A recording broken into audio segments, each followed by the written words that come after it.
Hey there, everybody. One moment till I'm live on Instagram.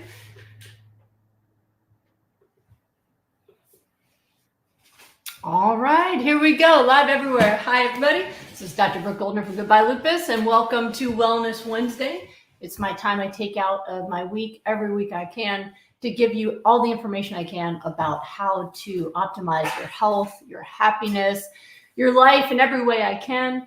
Obviously, a lot of people come to talk to me about ways to reverse disease using supermarket foods, the way I did, and became lupus-free for over 18 years now. But I've helped people around the world recover from thousands of different illnesses, and all with nutrition and lifestyle that optimizes cellular repair.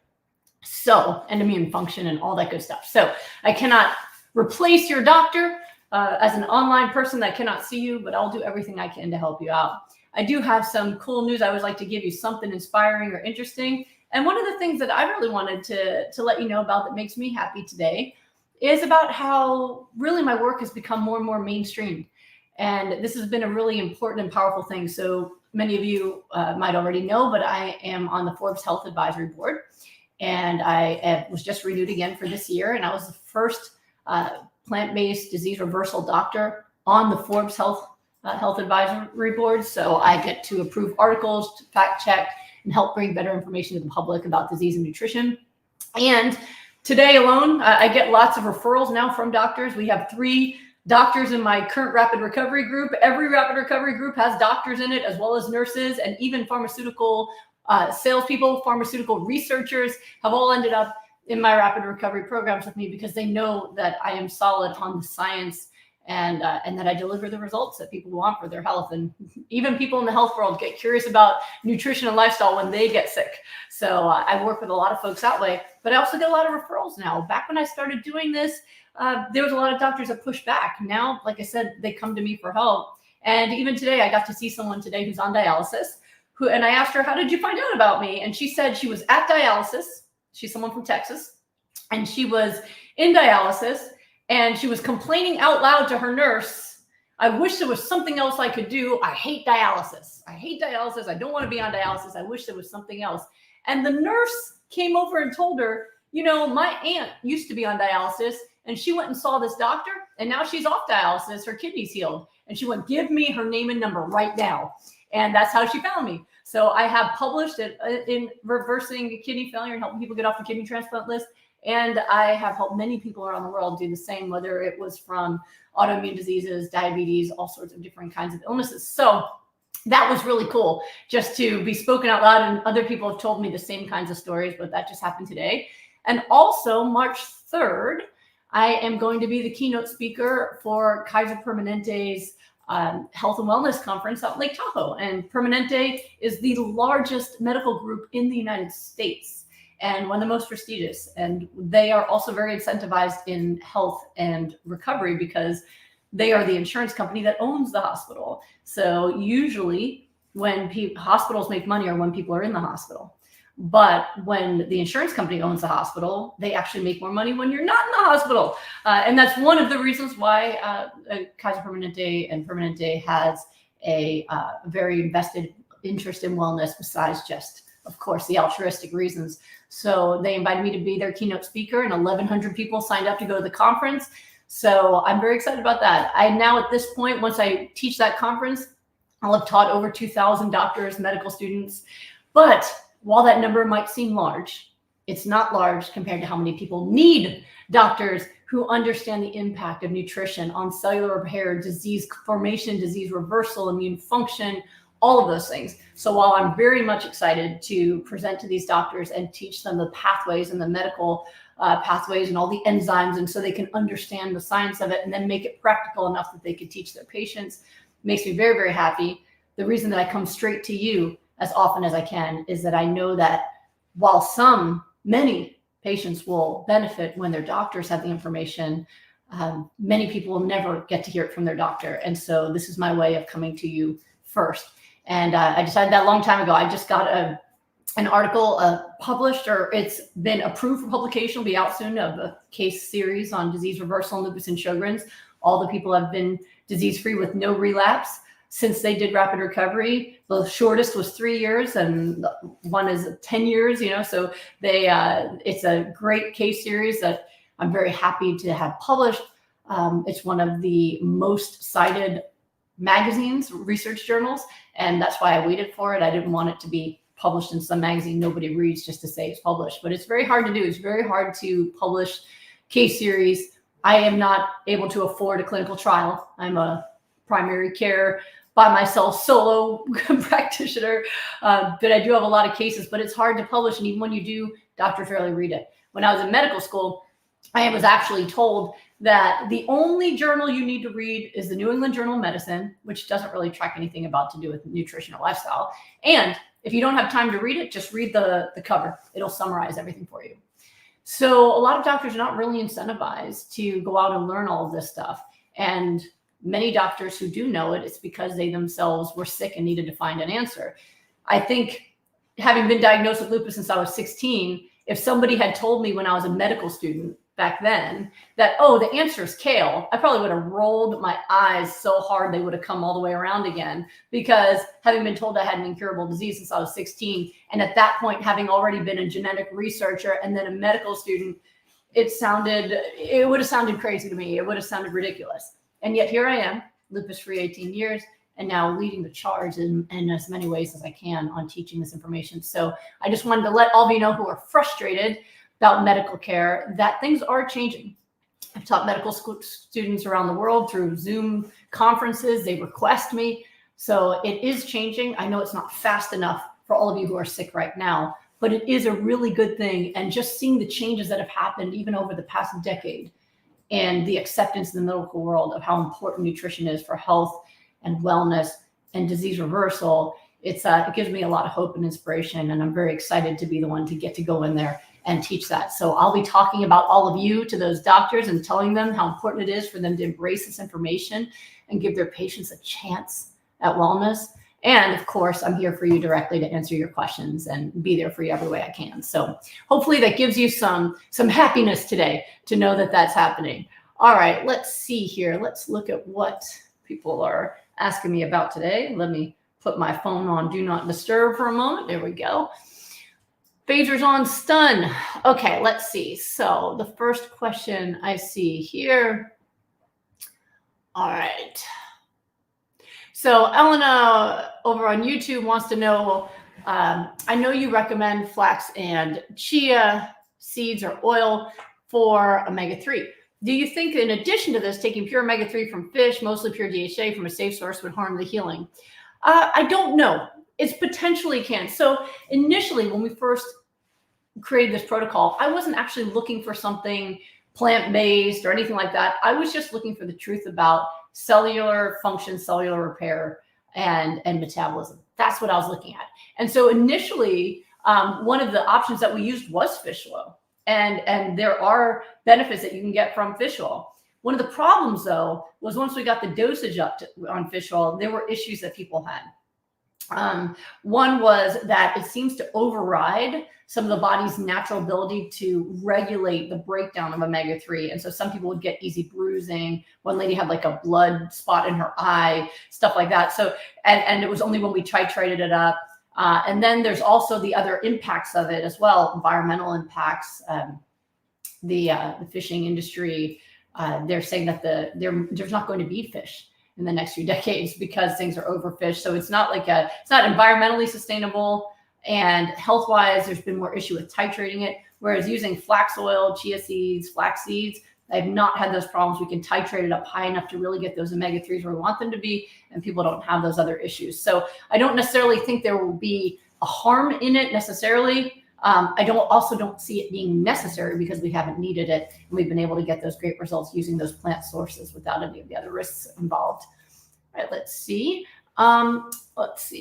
Priya says, Dr. Goldner, do you have spots left for the rapid recovery group starting March 8th? I'm not getting a reply to my emails. Sorry, I'm always backlogged on emails. As you might imagine, doing this every week, usually, let's see where we are, usually about 1,000 people come to these lives every week.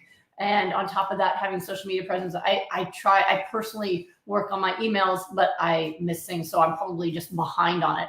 But I can say, yes, absolutely. So I apologize if I've missed your emails. But yes, absolutely. We do have spots in the March 8th Rapid Recovery Group. So the Rapid Recovery Group is for folks who are looking to get help every single day for 6 whole weeks to make sure that you know how to do the nutrition correctly. You get the support you need to stay on track, solve your issues. So a lot of the issues that we deal with will be things like sometimes it's just gut issues. How do you get all the nutrition in and not suffer with bloating or constipation or diarrhea? Sometimes it is about motivation and food addiction. And other times it's really just about figuring out food sensitivities and all sorts of things. So on a daily basis, we not only keep you accountable on getting your nutrition right, but we teach you about self-care and good sleep and reprogramming your thoughts to be kind, dealing with stress, and creating really an anti-inflammatory lifestyle where it's really an act of learning how to love yourself fully with nutrition and the emotional emotional support people need to help people through trauma, depression, anxiety, all sorts of things. So it's daily support every single day for 6 weeks. So it's our most popular program, and it always does sell out. But we do have spots still for March 8th. So the people who are looking for that, that's at goodbyelupus.com. I can put it in here, but goodbyelupus.com. And if you go there and you click on Work with Dr. G, you will be able to see that group and you can book your spot there. I'll update the website when it sells out. The other thing right now, thanks for reminding me, Priya, is at goodbyelupus.com right now. You can also see my classes for free. So I do as much as I can for free for the public. That's always been my goal, is to give the public so much information that you won't need me at some point. That is my goal. And I promise I will find some other fun things to do when the public doesn't need me to do this anymore. At goodbyelupus.com right now through March 5th. My classes are up there for free. I do have lifetime access for them that people can buy for $47. A lot of people who buy them are the ones who watch them for free and just needed to keep watching them. But you can watch them for free. It's all in one video. So it's 3 classes, but we put it all into one video. So you can access that at goodbyelupus.com and watch and learn. It's all the information from my book, Goodbye Lupus. It's available for free right now. So you can sit down. If you like this 1 hour, you can sit and listen for many hours and learn the protocol and see case studies in reversing many different diseases with supermarket foods rapidly using our protocols. So please do make sure that you see that and you share that with your friends and family so that you can all get healthy. Okay, so goodbyelupus.com, free classes, and if you want to enroll in that rapid recovery group. All right, let's see here. Let's move into the Facebook realm. All right, let's see. All right, this is a long one, but I'm going to get what I can. When it's long, you can't see me anymore when I put it above there. So let me read it and then let's move that over. Okay, so Dr. G, I've been following your protocol for a month now due to autoimmune hepatitis diagnosis. I just found out I have a large gallstone within the neck of my gallbladder. And of course, my doctor wants to send me to a surgeon. I don't want to lose my gallbladder. Has anyone healed gallstones with your protocol? If not, do you have recommendations? Thank you. So first of all, Christina, I'm really glad that you're going to do this for autoimmune hepatitis. Every single person with autoimmune hepatitis, as well as fatty liver disease, has fully recovered their liver enzymes back to normal within the 6 weeks of my rapid recovery group. We have a really high success rate in reversing liver issues, as well as lung issues and kidney issues. But I can tell you the folks with autoimmune hepatitis, they do extremely well when they follow the plan. So I'm glad you're doing that. Now, existing gallstones, that's going to be an I don't know. And I always say I don't know unless I have a case study to tell you. With gallstones, there have been people who have said that their gallstone pain has gone away. So remember, when there's gallstones in the bladder, you have these little stones in the gallbladder that are sitting there, right?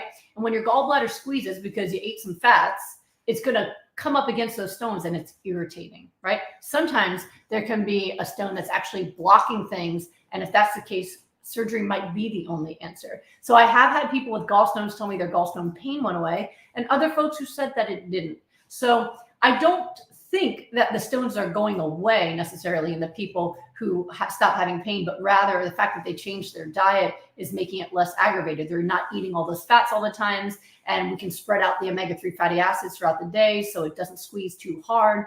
And oftentimes that feels better. But that might be something to talk to your doctor about. Remember, whenever you're trying to consider whether or not to take a medication or to have a procedure done, make sure you ask your doctor the risks and benefits of doing it and the risks and benefits of not doing. A lot of times people get very scared about the risks of side effects of a surgery or a procedure, right? Or medicine. They're worried about what can happen that's bad if they do it, right? And there are definitely risks and side effects to every procedure, every medication. But the other thing to remember is there's also risks to not doing something. So what I'd be asking your doctor is, how risky is the stone? What can happen if I don't have surgery? What are the things that could go right or wrong if I do have surgery, so that you can really make a decision based off of what you think is safest and suits you best, you know, versus just fear of the procedure. So I haven't seen your test. I don't know how to evaluate how severe this is and how much time you have before there's a more problem or pain. I don't have those answers, but the doctor who did the test does. So I would have a conversation with them about exactly that. What are the risks of doing this? What are the risks of waiting? And then you can decide what you're going to do next. But either way, this is the best thing you can be doing for that liver of yours. So make sure that you're doing that. Hi, Susie. You're welcome. Hi, Carla. Thanks for the hearts. KD, I have not had someone come to me with cystic fibrosis. That would be definitely cool to see what we can do, but I haven't had anyone do my program for that. Let's see here. Okay, Facebook. All right. In India, we don't have much kale, but we have an abundance of moringa. Can we use moringa leaves in your protocol? Is it helpful in dried powder form? So definitely do not use dried powders. They don't work like the fresh foods. I wish they did. It would, you know how easy it would be? It'd be amazing, actually. If I could just tell people, oh, just put this powder in some water and drink it and all your diseases will go away. I mean, that would just be fantastic. It doesn't work. But I've worked with a lot of people in India. India is one place where I work with some enormous amounts of people. I think the highest amounts of I work people all over the world. After the US and Canada, India is the next one that I work with so many different people with different diseases there, a lot of illness there. And what I found is for the high nutrient vegetables there, most people use the cauliflower, cabbage. There's more broccoli available there than there was before. So those are all cruciferous and you can use those. Spinach as well. So you can use all those. Moringa, I haven't tested. So, but definitely don't use a powder. All right, let's see here. All right, let's try to find another.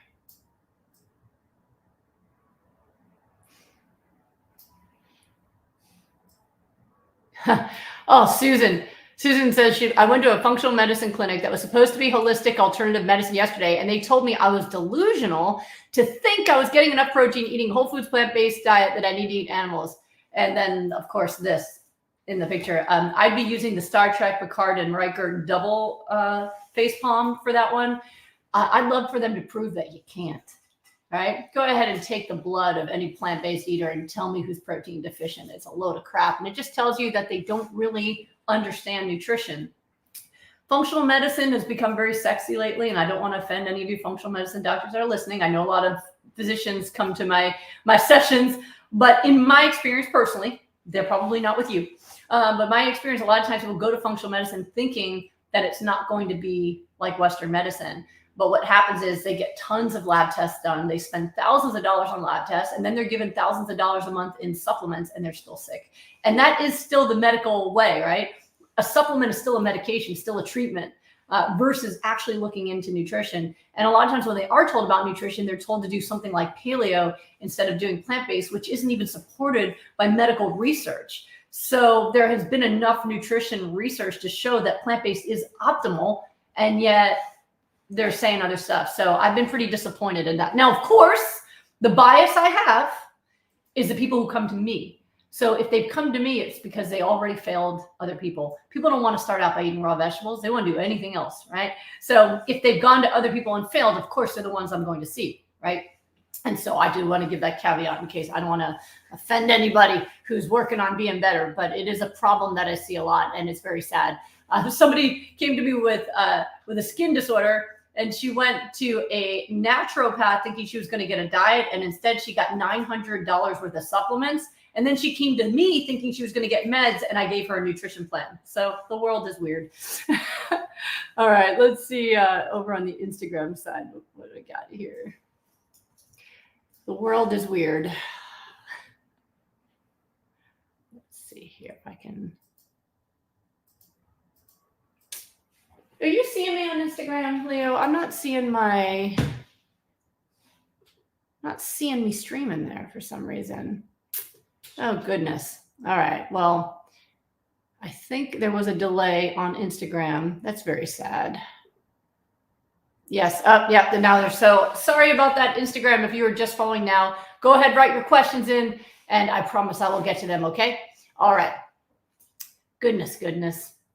This is the internet for you. I thought I had it down. But it's still new adding Instagram to these feeds. All right. Sorry, Instagram. Start typing in your questions. All right. Let's see. While we're waiting for Instagram, let's go ahead and add some other questions over here. All right, so Marianne wants to know, can this protocol help with ME/CFS? Yes, I've had a lot of folks with that problem, and they get better very quickly. When people are struggling with chronic fatigue and all of the, it's one of those things where it feels like nothing helps. And then usually about 3 weeks in, something starts to shift and people feel dramatically better. All right. And I think what happens when Instagram starts is I think it starts at the beginning. Leo, are you able to check that? Yeah. I have a feeling that whenever it went live, it starts me over at the beginning. So they're never going to catch up to us, all the rest of us. But they are posting questions. So I'm going to go over to the Instagram side and answer their questions. And they're not going to see the answer for like 25 minutes, but I'm still going to give them love over here. Oh, are they hearing me? Yeah, it's live? All right. Instagram, if we're live, I am so sorry. For some reason, there was a hiccup where it said I was live and then I wasn't. So we're live now. So I'm going to go over and start answering questions over on Instagram too. Please forgive me. All right, let's go over here. Okay. So Jilly Dilly wants to know, is it safe to get a hydroscan due to radioactive dye? I was just actually talking about this over with Facebook and YouTube, sorry, Instagram, about how you really need to weigh out the risk versus benefits of doing and not doing. Typically, if somebody needs to get a scan done that includes a dye, it's because there's something really important they're trying to find, right? I myself have had CAT scans and MRIs. I've always done the dyes. I've never had any problems. When my kids have had injuries, like a head injury falling down skating, or broken sternum injury, we've had trampoline park. We have gone ahead and done the full contrast scans to find out exactly what's going on so we can figure out treatment. So typically the benefits of getting your tests done so that you can direct the treatment is worth it. Now, it really depends on whether you're going to go with the treatment, right? So sometimes people, even if they get the test done, are not actually going to go ahead with whatever their doctor tells them to do. Well, then I don't see the point. But you do need to talk to your doctor and say, okay, what information are you going to get from this test? What are the risks of doing the test? What are the benefits of doing the test? What information will it give us and how will it help me? What are the risks of not doing the test? That's the part most people leave out. So if I don't get this test, what could go wrong? What could happen? And then you can make an educated decision about that. So let me see here. Lavender Skies 213. Any tips on to reverse Hashimoto's? Well, yes. So for those of you on Instagram who missed it because user error, sorry. Right now, goodbyelupus.com. My free classes are online right there. So make sure that you do check those out. The same protocol that works for lupus and scleroderma and Sjogren's also works for Hashimoto's and Graves' disease, also for metabolic diseases, heart disease and diabetes. They all respond to optimizing nutrition for cellular function. That's what my nutrition protocol really is. Remember, it's called Goodbye Lupus Protocol because my first book was Goodbye Lupus because that's what happened to me 18 years ago, right? And then the Goodbye Autoimmune Disease Protocol was going through all these other things with autoimmune diseases. And then people started coming to me with all these other metabolic issues, and those went away quickly as well. And it really has been solidified as a way to optimize cellular function. Make sure if you do have Hashimoto's that you're taking your 300 micrograms a day of iodine separate from your cruciferous, and you should do really well and watch those antibodies go away. And that's been so wonderful. Like even in my current 6-week rapid recovery group, there was someone who already tested her TSH on week 4, and her TSH dropped by 2 whole points in the 4th week, and she was able to stop her thyroid medication that she'd been on forever. So it really works and works quickly. And actually, I usually warn people when they're in my rapid recovery group, I always warn them by week 3, you might start feeling jittery, diarrhea, anxious, and it's because you're now getting more thyroid hormone than you need from your medicines, and it's time for your doctor to adjust it. So it's a good problem, but it feels terrible. Same thing happens with high blood pressure and high blood sugars, is by the 3rd week, usually people need their doctors to adjust their medications because they're healing so rapidly. And again, for Instagrammers who missed it, the March 8th Rapid Recovery Group still has spots. That's also goodbyelupus.com. So if you're looking for that level of care, absolutely. And let's see.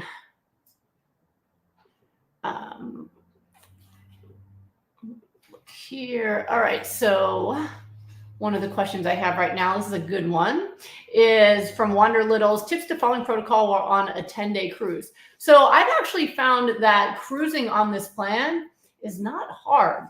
Cruises are actually a really great way to get the nutrition that you need. I've had people recover while on cruises. If you look at the introduction of Goodbye Autoimmune Disease, Ellen Jaffe-Jones, who did my protocol to reverse psoriasis, part of the time that she was on my aggressive nutrition protocol, doing the full Goodbye Autoimmune Disease protocol, she was on a cruise, and she did it very, very well. So what do you need to know? Well, first of all, on cruise ships, there is always a chef there, at least one, sometimes more, depending on the ship, whose entire job it is to handle special requests. So don't feel bad if you have special requests. That's what that chef is there for, and they're there to help you. So that's number 1.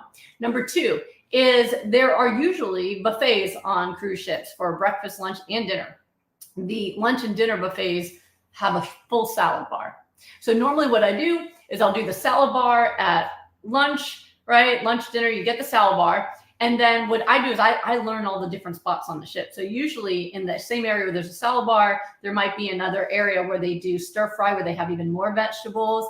And then they'll have another area where it's like the Mexican area, and they'll and for Mexican food, and they'll have guacamole there. So I'll make my big salad. I'll go get the guacamole. I might add some other veggies, and I'll make these enormous, beautiful salads. So you can totally do that. If you want to go to the dining room and sit down, which normally I prefer not to, because you end up sitting there for like 2-3 hours, where you could be roaming the ship and having fun and listening to live music. But if you do want to go to the dining room, you just need to tell the maitre d' the night before or the day before what your special order is. So go in and say, hey, I'm going to be in the dining room and I want a salad that's like this big. You know, I want all of these vegetables. And guess what? Even if you want more, you could just tell the waiter, if they deliver it and it's not as big as you want, say, you know what, 3 more of these, please. And they'll just keep coming. You know, and then you have that fruit bowl for dessert. You can ask them to bring you guacamole, fresh pico de gallo. They are very, very good at special requests. When Ellen was on the cruise, she actually got them to make her green smoothie. She told the maitre d' what the recipe was. She gave them the flax or chia seeds. I forget which one she brought with her. And she told them what time she wanted it. And every morning she would go into the dining room and ask the maitre d', and they'd bring out her smoothie. And she'd walk around with that big smoothie, and everyone would go, where did she get that? So cruises are actually a pretty good place to be able to get your nutrition done. Now, most people think of cruises as a place of overeating, excessive eating of bad food, and you definitely can. I've talked to the staff on cruise ships, and it's very common for people to die of heart attacks on cruise ships because it's just the final blockage in their artery. You don't want that. You want to enjoy the fun, the spa, the pool time, the live shows, the music, and just eat really well. And you can do really, really well on a cruise ship. You know, I like cruises. It's been a while. I haven't been on a cruise since COVID, but it's definitely a fun way to just relax and have all the food made for you. Yeah, I definitely enjoy that. All right, let's see here. Let's go back up. All right.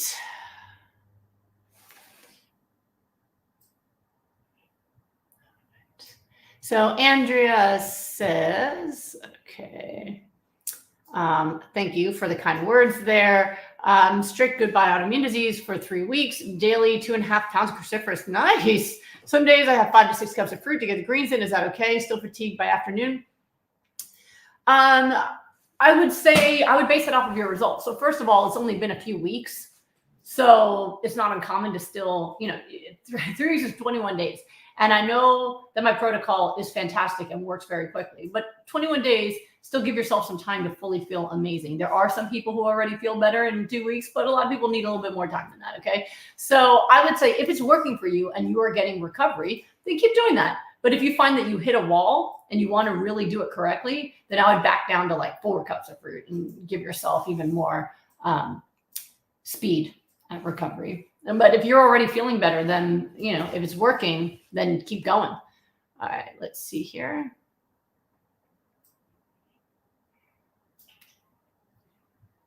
And then let's see. And HD, Dr. G, does smoothies help with peripheral neuropathy? Is it better to do the rapid recovery protocol?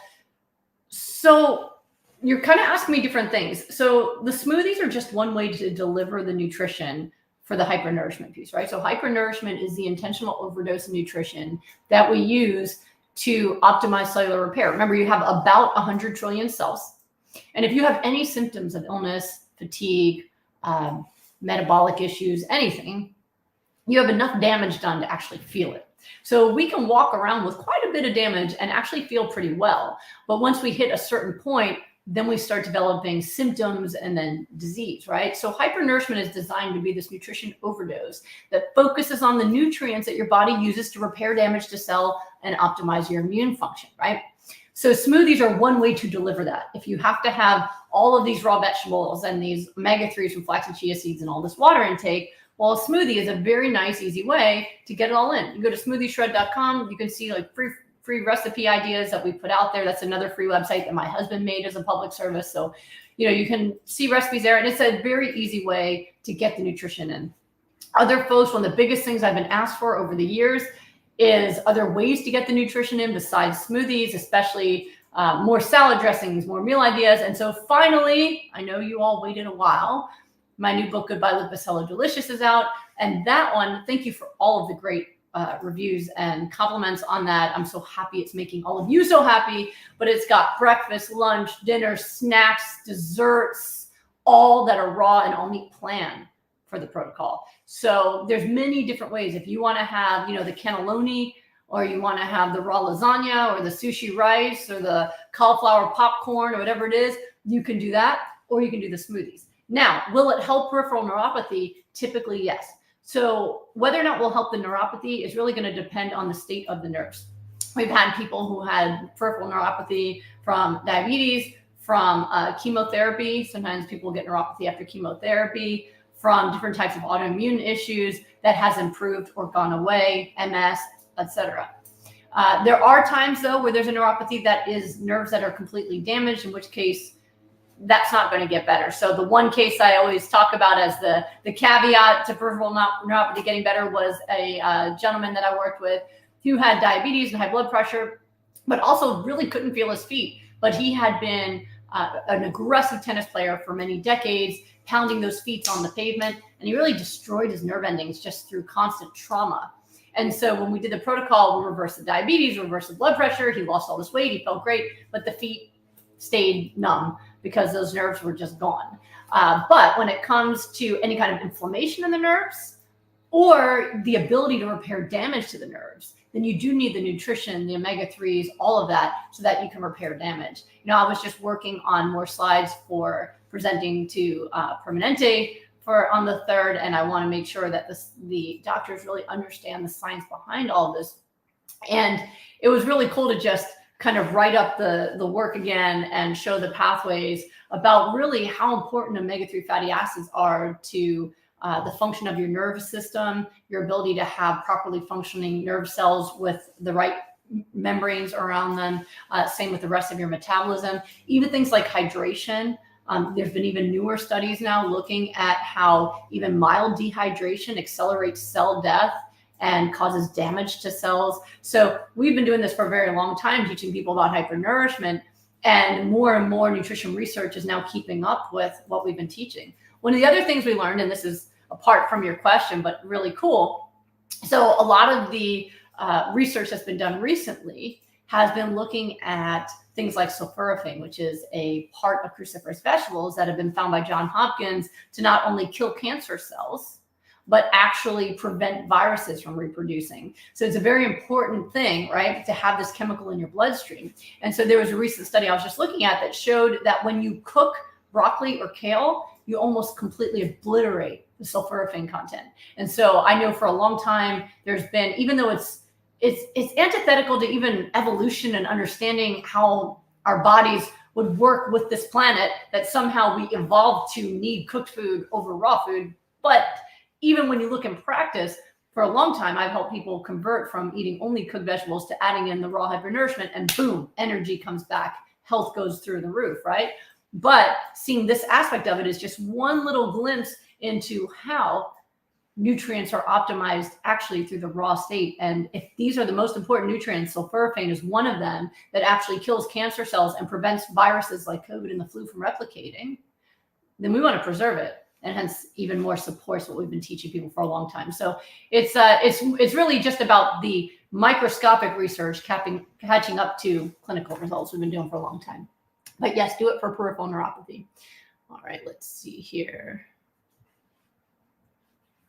And Rhonda's just telling my husband, Thomas, to make more HIIT videos and more visuals.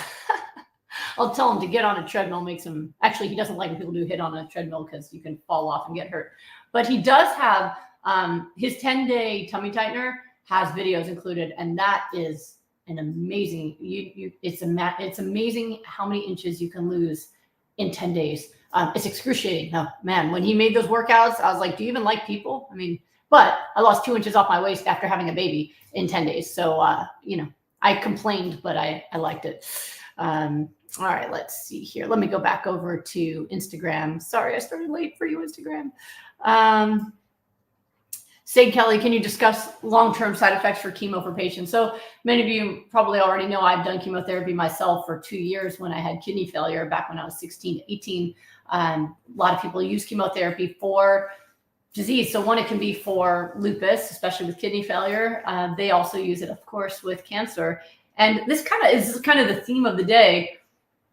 There's definitely some really horrible side effects that you can get from chemotherapy. I know for myself, clogging the drain with the hair loss, constant nausea and loss of appetite, just feeling generally like garbage. But it saved my kidneys back before I knew that nutrition could. So it saved my life, and it was really tough to go through. So I would be talking to your doctors about what can this do for me and what are the side effects. There are some people who actually don't get a lot of side effects. It's kind of weird. I remember when I was a resident, my husband's uncle had cancer and he was getting chemotherapy, and he said he felt fine with chemotherapy, which was surprising to me because it was not one of my fondest memories. So there's a lot of variety in how people react to medications. As I just did mention, people who get a lot of heavy chemotherapy, especially for cancer, can often after the fact have neuropathies, have brain fog, other issues. So, you know, it just really depends on what's worse, right? So the risks and benefits of using it and the risks and benefits of not using it. And sometimes there's a reason that makes sense to use it because it's going to save your life in the moment, versus when you have time and it's not urgent and you could possibly use things like nutrition. That'd be great. I'm working with someone right now in a private 4-week rapid recovery where she's supposed to be seeing a kidney transplant doctor this week, but her kidney functions already was back to normal by week 3 of rapid recovery. So, you know, sometimes if we jump in, we can actually make the changes that will work for people if we're aggressive enough. When someone's got a kidney issue, I don't mess around, because every day there's potential for loss or improvement. So I usually recommend people do something like rapid recovery so we can get back your organs. Same with lung failure, liver failure, right? If you're losing organs, you don't have time to just let me like watch this class and let me see what I can do, right? But there's an urgency. But sometimes there's other reasons where you need to do it. Like there are people who have cancer who have aggressive tumors, and starting to change your diet now, you're trying to catch up to how quickly a tumor replicates. You might have to have other procedures. You might need surgery or other medications to save you. So I am not married to just only doing things without any medications or medical interventions. And some people don't like that about me. But what I am married to is results and the most amazing husband. But what matters to me is results. I spent 12 years of my life as a sick person, constantly fighting to just live and function and do just regular things that other people did was hard. And I had to push through all that to find a way to succeed in my life. And now for over 18 years, I've been completely disease-free and feeling great. But what matters most to me is I want people to be well. And I want you to live your life. And I want you to live out your dreams. I want you to find your special person that you want to grow old with and have everything that people have told you couldn't have because you were sick. And if we can do that naturally, that is my favorite way. And if you right now urgently need medical help to save you, that's one of the best things about Western medicine is it's pretty good in the moment to save someone's life. Long-term doesn't make you healthy, right? But sometimes urgently, it can be the best thing. So I have never advocated for people to just stop their meds, not do medical treatments, and only do nutrition. I think nutrition is always the right thing to do. And for many people, it will give them back something that medicines never can, which is their health. And sometimes in the moment, the safest thing you can do is to take your medicines while you're figuring all this out. Most people, their doctors take them off their medications after they work with me or while they're working with me. The person I just told you about, whose kidney function went back to normal, she was off of her blood pressure medicines after the first week, right? So it's just one of those things where, people's doctors already will start seeing them change and go, oh, this is weird. Okay, yeah, stop that medicine, stop that medicine. That's great. But I don't advocate that people just stop anything that might be helping them while they're trying to figure all the rest of this out. And it's not always a popular opinion. But again, everything I teach is based off of results. And there are medicines that help people. And there are procedures that help people. And nothing works as well at restoring health as the best nutrition you can have. So I'm always happy to teach people that because most of the time, that ends up being what saves people. And if you still need a medicine or a procedure to get through the right now, then I just always tell people, first goal is we get you healthy and feeling good. Second goal is you stay healthy and feeling good while minimizing any kind of medical treatment you need. And for a lot of people that I work with, that ends up being none at all. But even if it ends up less, right, then fantastic, as long as you are well and you're able to live your life. So that's my word of caution for folks. All right, let's see. So go over on the Facebook side.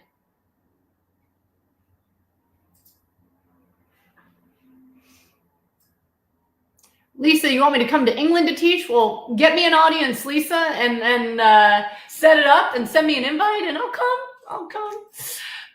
Let me see here. I was supposed to be teaching in Israel, but it was a couple weeks after the war broke out, and so that's on hold. But I'm happy to travel and teach in other places, or hey, there's always Zoom, and that keeps the costs down for sure. Okay, let's see here.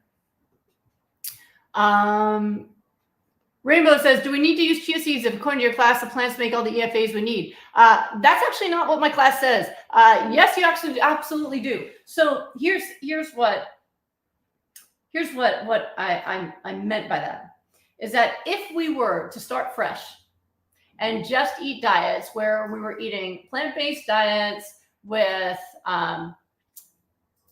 no processed, no oils, just fruits and vegetables and maybe some greens or beans and things, we probably wouldn't need a heavy emphasis on the omega-3s, because even things like kale and other things have a little bit of omega-3, a little bit of omega-6, right? Nuts and seeds, they have mostly omega-6, but the ratio is not too terrible, right? But then when you get into animal fats and other oils, those things are saturated in omega-6. So most folks are totally saturated, their whole body, their immune system, everything is omega-6. And there's almost no omega-3, which is why we have to dose you up on the omega-3 fatty acids to counteract that, okay? Once you're healthy, you don't need to have a half cup a day. A handful a day of flax or chia seeds will maintain you pretty well. But if you're trying to change those ratios, absolutely you need to do that. I was just trying to say, if we hadn't messed up our diets to begin with, we wouldn't need to use a protocol like this to get ourselves healthy again. Melina, does this help glaucoma? Sure does. If you go to YouTube and you look up Bernard on my Facebook, you don't just look it up on YouTube, I don't know what you find, but if you look up on my Goodbye Lupus page, look up Bernard. He was in his 70s and he reversed type 2 diabetes and glaucoma. By week 5, he was already told he no longer had glaucoma. Everyone who's done my rapid recovery group for glaucoma has had spectacular results. Their eyes recover very quickly. Same with Sjogren's. We've had so many people with different kinds of uveitis, eye disease, glaucoma, who have been able to get vision back and get off of injections into their eyes and been told that they're healthy again, all within that 6-week group. So so far, glaucoma results have been amazing in my rapid recovery group. Let's see here.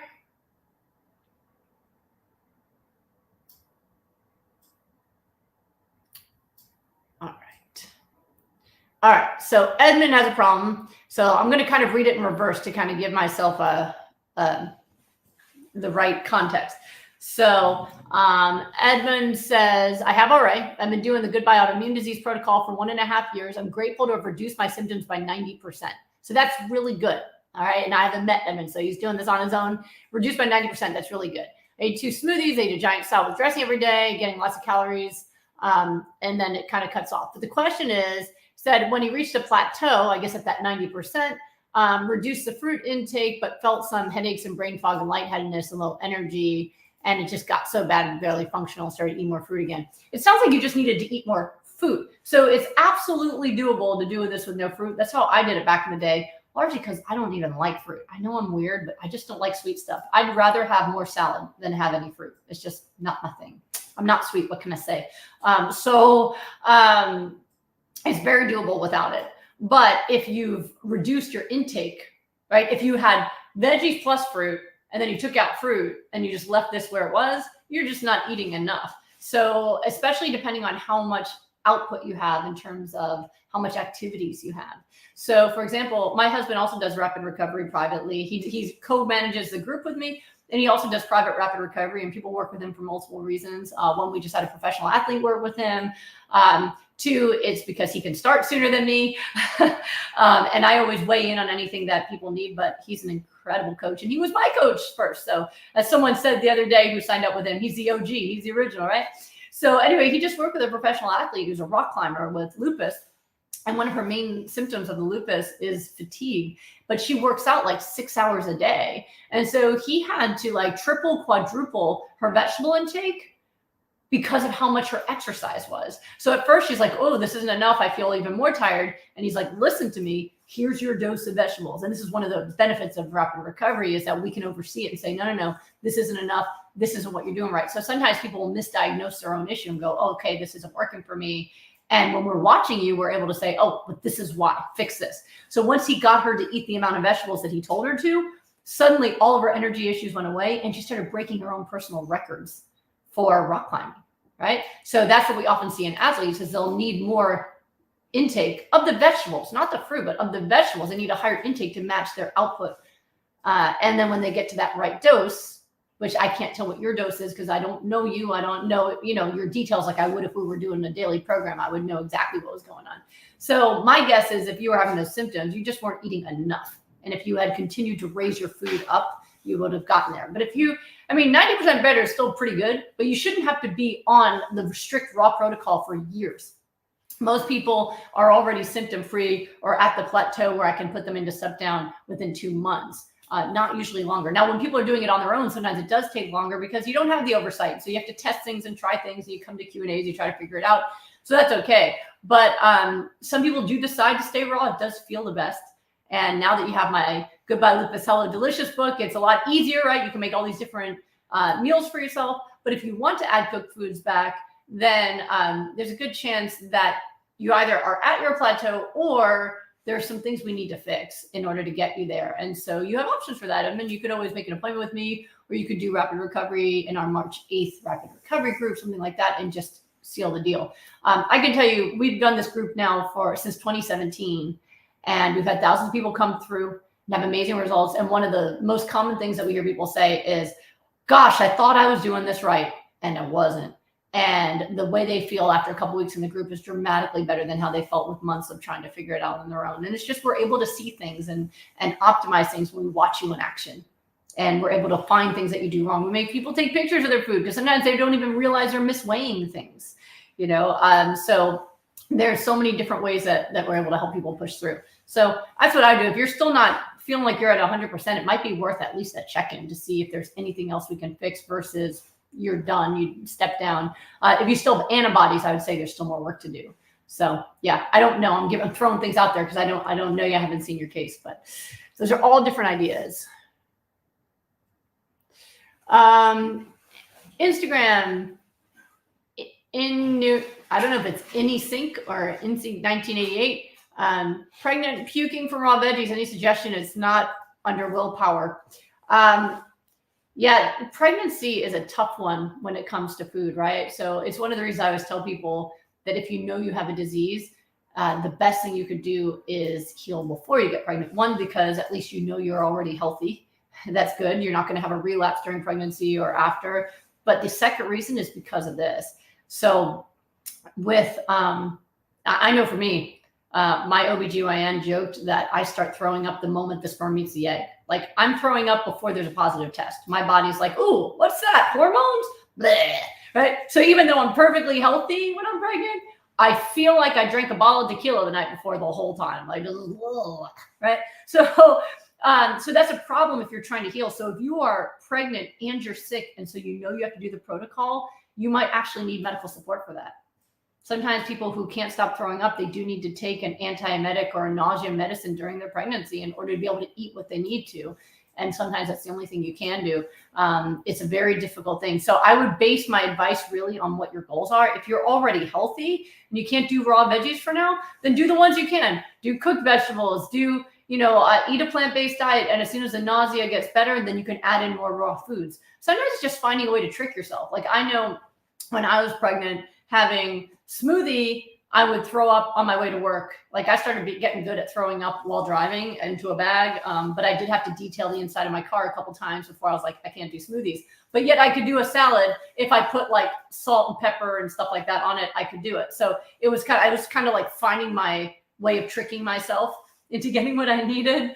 But if you're otherwise healthy, then you do the best you can. And when the nausea abates and you add more nutrition in, the baby will live off the nutrients that are already in your body. If you're trying to heal a disease and it's essential for you to be on the protocol, you might need help from your doctor to be able to get the nausea to get better so that you can eat what you need to eat. So without knowing you personally, I can't tell you which one makes more sense for you. I hope everything goes well with the pregnancy though, and you have a healthy baby. All right, let's see. And Mary Nico, yes, it helps with any autoimmune disease. Absolutely. Anne-Marie Pisano, do you have any success with asthma? Absolutely. In fact, with asthma, oftentimes even before people get to the full hypernourishment or extreme protocol, just giving up dairy, adding hypernourishment with a plant-based diet, oftentimes within 2 weeks, people's asthma symptoms go away or are dramatically better. So dairy is the biggest trigger for most folks. Okay. And Roger V. Media says, I have vitiligo. It's categorized as autoimmune. Can depigmentation effects be reversed from the inside out?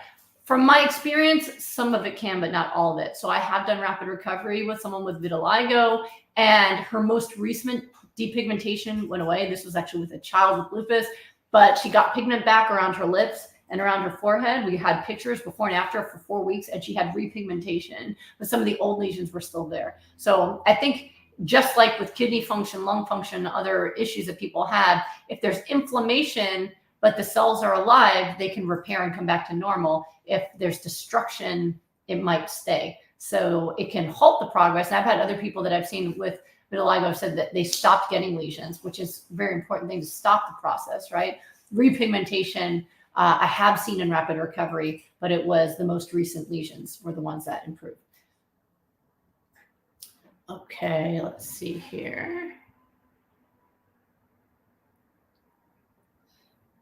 Okay.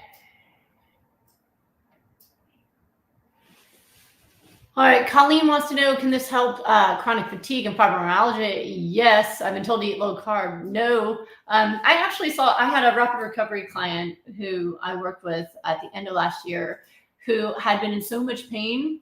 She spent 9 years barely able to function, leave the house, just hurting all the time. And after my 4-week program, she had no pain. She felt amazing.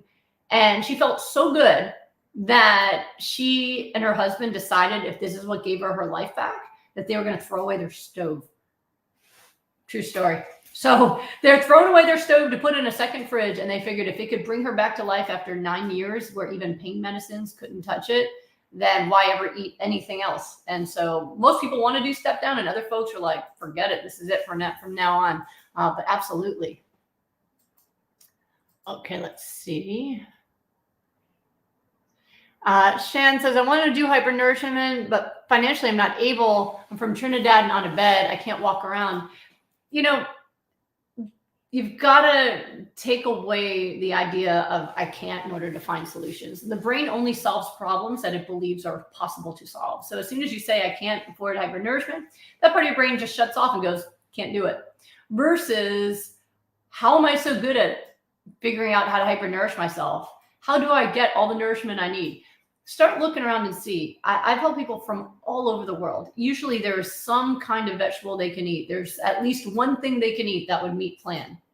And so I would start reaching out for that. You know, things like the flax and chia seeds, can you order them? I've had people who couldn't get Amazon deliveries to their country, so they order it to someone in the US who then ships it back to them. I mean, I have seen people do some really crazy, creative, amazing things to be able to get their nourishment in.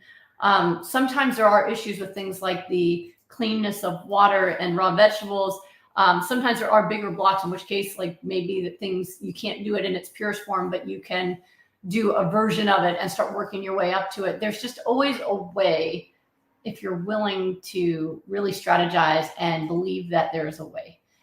So that's what I'd be looking at. For example, you can always take out the things that make you sick and make sure you're not eating animal products, not eating oils, right? There's ways to find the most nutritious vegetables that you can find in your area. There's always a way to do better, even if you can't do it perfectly. And that's what I'd be aiming for you, is how do we start doing better and giving me the best nutrition possible and avoiding the things that can make me sick, all right? But don't walk away from something that can help you get your health back.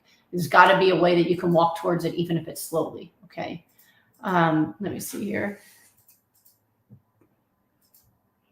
Okay, let's see here. All right, we have a little bit of time left. Nilly wants to know, what's an option instead of spinach or kale for smoothies if you cannot eat them fresh? So I don't know why you're saying you can't eat them fresh, but you can use any cruciferous vegetable in a smoothie. I personally prefer the leafy greens, power greens, spinach, kale, but there are people who will blend up cauliflower, broccoli, other things, cabbage. So I don't know why you can't eat them, and you didn't tell me, so I can't really solve the problem. There might be a better solution, but I don't really know what the issue is there. Sorry. Let's see here.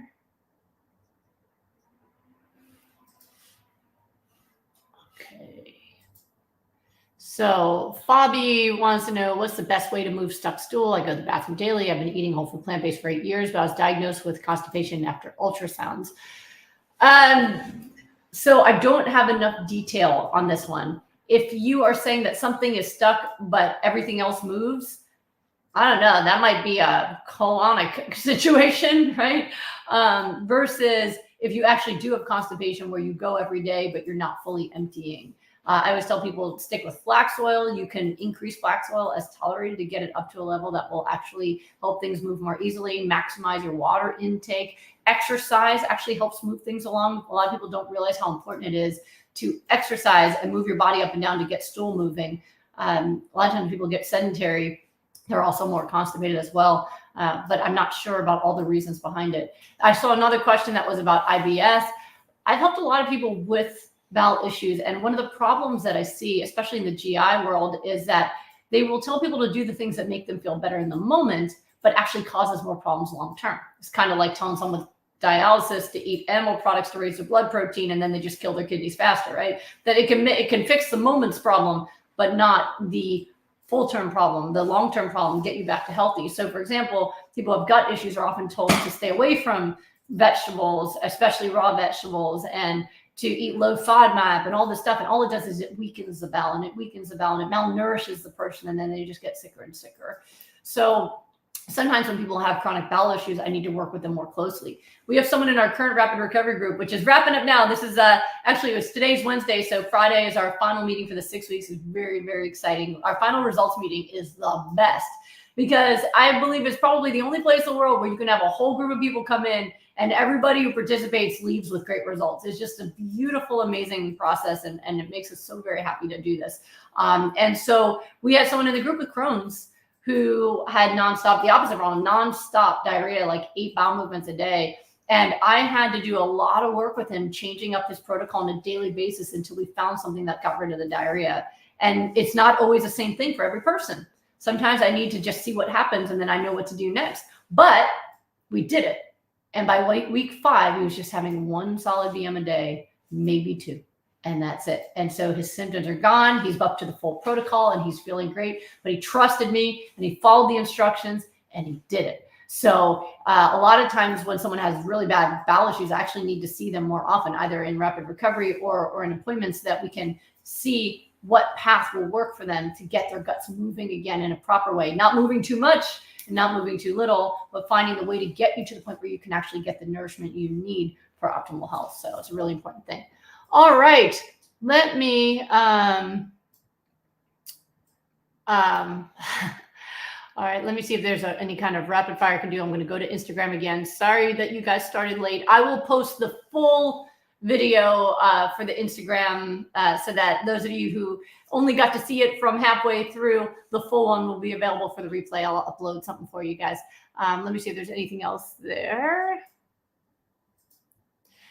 All right, so Sabrine says, I have no diagnosis. My ESR and CRP normal. ANA is high at 1 to 160. That's actually borderline, not high. Lots of people without autoimmune disease have a 1 to 160. I have joint pains, weight loss, and I feel like it's seronegative early stage RA. Can I benefit? Absolutely. Why wait until you're seropositive when you can get better, right? Okay, let's see here. I was trying to see if there's... Hi, Julia. Sometimes people just say hi.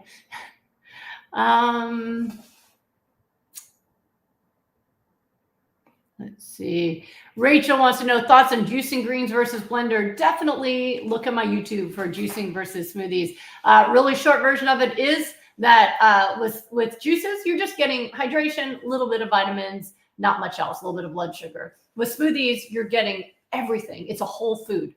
Juice is processed. It's removed a lot of it. You're getting the fiber, but also you're getting the minerals that tend to be in the skin. It's a whole food rather than just a part of the food. And it's the whole food that's actually healing for people. So there's no downside to eating a fresh pressed juice. That's fine. Or drinking a fresh pressed juice is okay, but you're not going to get all the benefits that you would have with hypernourishment.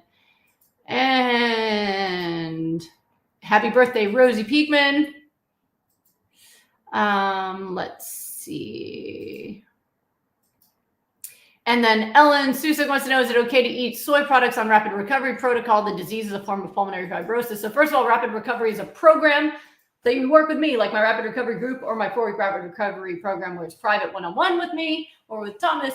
Those programs, we do not incorporate any soy products. We only eat the foods, well, you eat, we supervise, the foods that will cause you to get better as quickly as possible. There are some people who are doing this on their own who are able to include that. And it's not considered the full goodbye autoimmune disease protocol anymore once you do that. But a lot of people can get away with it, and that's totally fine. If it's working for you, go for it. If it's not working for you, take it out. Okay. And Marta just says, are you 100% sure we have enough protein for your protocol? We are built from proteins, greens from Poland. I'm 100% sure. I'm 1,000% sure. I've done this with at this point, over 4,000 people. Nobody's getting protein deficiency from being even raw plant-based vegan. I promise you. We're getting everything we need. The animals with the biggest muscles on the planet, they're just plant eaters, right? And humans can absolutely be fit and strong and get plenty of protein from plants. We're designed for that. So, all right, on that note, it was good to see all of you again. For those of you on Instagram that got half a show, I'll put the whole show on for you, and I'll see you all next week. Remember, let's see, it is February 21st. Okay, we have a little bit of time left, but those of you who are planning to do the Rapid Recovery Group, make sure you enroll. You know it always sells out, and I don't want anyone to miss it who needs it. March 8th is the program. And for those of you just looking for more free help, or you want to offer free help to people you know and love, go by lupus.com. My classes are up there until March 5th, where you can watch them for free. Either way, make sure you take action. Take good care of yourself. Nourish yourselves. Get some sleep, and be kind to yourself, okay? I will see you all next time. Have a great rest of your week.